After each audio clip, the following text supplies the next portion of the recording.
বিসমিল্লাহির রহমানির রহিম। ঐক্য শান্তি শৃঙ্খলা ও রাজনৈতিক কুমিরডাঙ্গা একতা যুব সংগঠন কর্তৃক আয়োজিত এখানে এই কুমিরডাঙ্গা একতা যুব সংগঠনের আয়োজনে অত্র এলাকা নিরীহ অসহায় দুস্থ পরিবারদের মাঝে এবং সর্বাত্মকভাবে তাদের বিভিন্ন সমস্যা আর্থিক সহায়তা প্রদান করা হয়। সেই ক্ষেত্রে অত্র এলাকার একজন ব্যক্তি জনাব বেঁচে পড়া 2 নং হাফিজাবাদ ইউনিয়ন কর্তৃক অন্তর্ভুক্ত 1 নং ওয়ার্ডে বেঁচেপড়া গ্রামের স্থায়ী বাসিন্দা।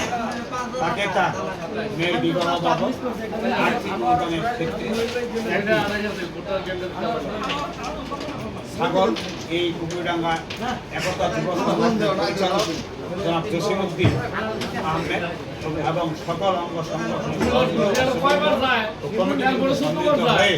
তাকে একটি ছাগল মেয়ের বিবাহ সহায়তা এবং আর্থিক অনুদান প্রদান করলেন। আমরা সকলেই এই প্রতিষ্ঠানটি আরো আগামী দিনে উন্নত ও সফল হয়ে যাবে। সকলকে ধন্যবাদ।